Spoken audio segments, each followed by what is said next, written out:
नमस्कार दोस्तों,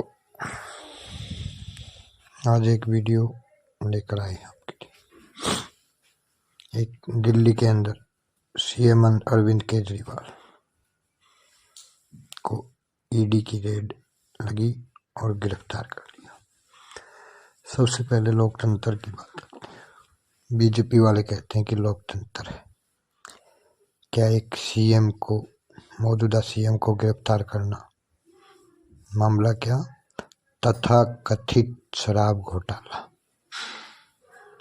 जब अरविंद केजरीवाल ने, आपको पता है कि दिल्ली केंद्र शासित राज्य है, केजरीवाल के ऊपर एक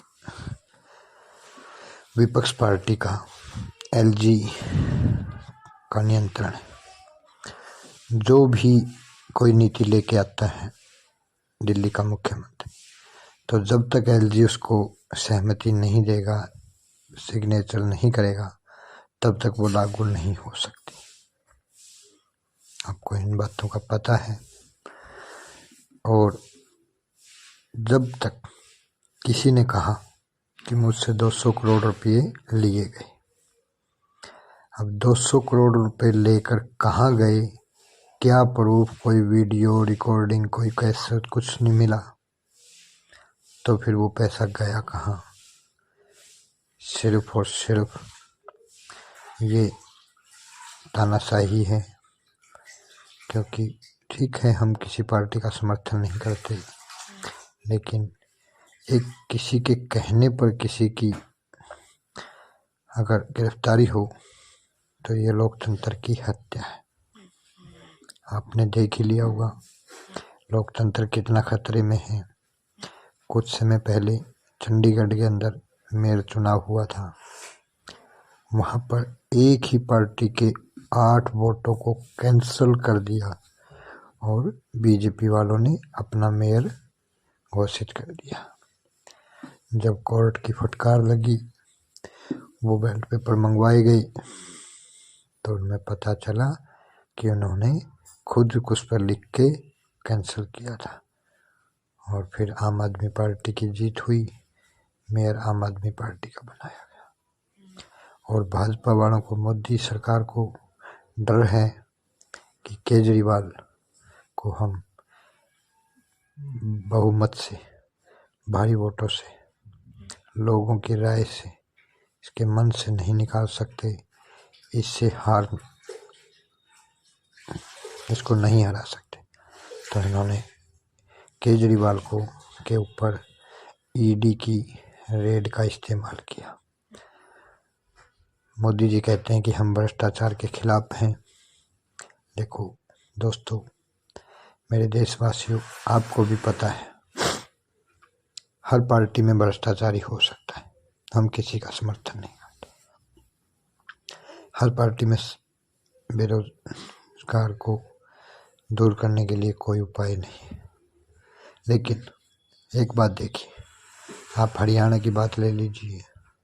हरियाणा के अंदर भजन लाल के बेटे कुलदीप बिश्नोई के ऊपर ईडी की रेड पड़ी। ईडी की रेड से बचने के लिए उन्होंने क्या किया? बीजेपी को ज्वाइन कर लिया। जब मोदी जी कहते हैं कि भजन लाल का बेटा भ्रष्टाचारी है, तो फिर बीजेपी में शामिल क्यों कर रहे हैं उस भ्रष्टाचारी को, और उसके भ्रष्टाचार मुक्त कर दिए।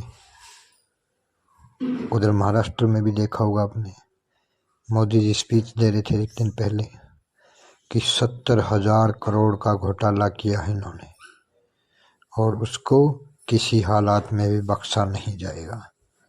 अगले दिन क्या होता है? उन्होंने बीजेपी को ज्वाइन कर लिया और बीजेपी के अंदर उनको उप मुख्यमंत्री का पद दे दिया। देखो कितनी बड़ी सजा दी है उसको।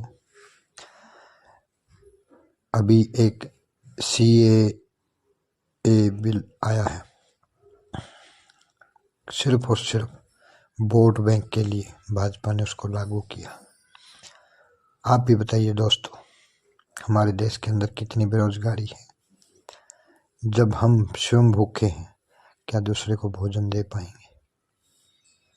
हमारे देश की आर्थिक स्थिति कितनी डगमगाती जा रही है। कुछ चुनिंदा लोगों को ही इसका फायदा मिल रहा। भाजपा वालों को वोट बैंक चाहिए, विदेशियों को यहाँ पर लाने के लिए, भारत में नागरिकता देने के लिए उनको आमंत्रित किया है और नागरिकता दी जा रही है। मैंने भी एक किसी से बीजेपी के वर्कर से बात की। उन्होंने कहा कि ये मुस्लिमों को नहीं नागरिकता, बौद्ध, ईसाई, हिंदू जो बाहर देशों में हैं वो यहाँ पर शरण लें और उनको नागरिकता दी जाएगी, मुस्लिमों को नागरिकता नहीं दी जाएगी। तो दोस्तों एक बात बताइए आप, जब एक पीछे भी यूपी के अंदर सीमा हैदर नाम की कोई औरत पाकिस्तान से नेपाल के रास्ते से आकर यहाँ शादी कर ली, 5 बच्चों को साथ लेके आई है, यानी कि हमारी जनसंख्या में 6 लोगों की एंट्री हो चुकी है। एक तरफ से तो हमारी सरकार, हमारे देश की सरकार, सत्ताधारी पार्टी जनसंख्या वृद्धि पर कानून बना रही है, जनसंख्या वृद्धि को रोकने के लिए कानून बनाया जा रहा है, और दूसरी तरफ जनसंख्या को बढ़ाने के लिए विदेशों से लोगों को नागरिकता दी जा रही है। तो आप अब सीमा हैदर की बात में 6 लोगों की एंट्री होगी। ऐसे करके अगर हमारे देश के अंदर जनसंख्या और भी बढ़ती जाएगी, लोग यहाँ पर नागरिकता ले लेंगे, कल नहीं अगर वो क्या उनके मन से मुस्लिम धर्म के प्रति आस्था टूट जाएगी। उनकी यही सोच है दोस्तों, यहाँ आकर हिंदू बन जाएंगे और फिर कुछ समय बाद जब उनकी जनसंख्या बढ़ जाएगी तो हमारे देश के अंदर वही मुस्लिम धर्म अपनाकर हिंदुओं में फूट डालकर हिंदुओं को ख़त्म करने के लिए वो इसको हिंदू राष्ट्र नहीं बल्कि मुस्लिम राष्ट्र घोषित कर देंगे। दोस्तों आप देख लेना इस बात को। हम गुलाम हैं, हमारा देश अंग्रेजी शासन ने आकर यहाँ पर व्यापार किया था, व्यापार करने के बाद सब भेद लेकर और यहाँ पर हमें गुलाम बनाया गया था।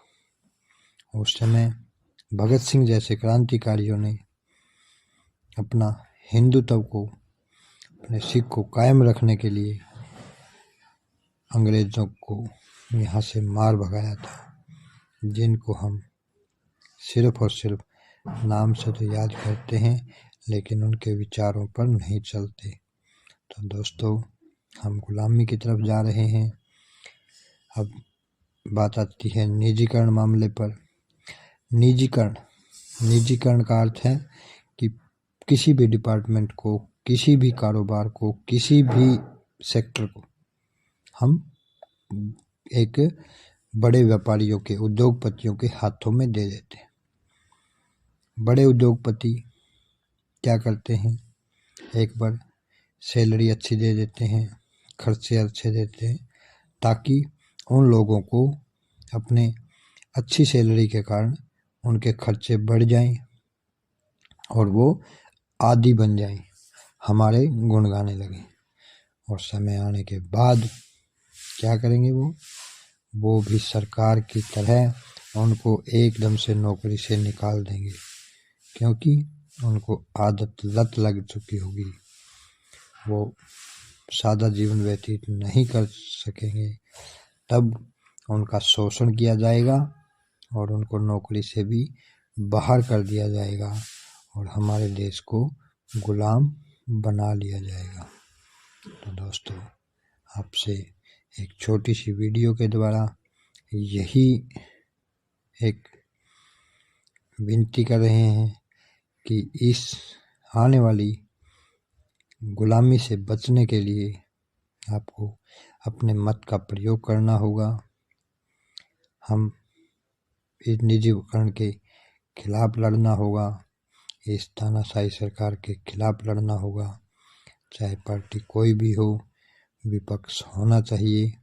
विपक्ष के बिना सरकार नहीं होनी चाहिए, क्योंकि मोनोपोली अपनी तानाशाही के कारण जब एक मुख्यमंत्री को गिरफ्तार किया जा सकता है, तो आप लोगों के अंदर इतनी ताकत नहीं कि आप जो भी करेंगे उससे आपकी सुनाई होगी। कोर्ट, तहसील, सब कुछ तानाशाही के इशारे पे चलते हैं। चाहे चुनाव आयोग हो, वो भी तानाशाही सरकार के इशारे पे चलता है।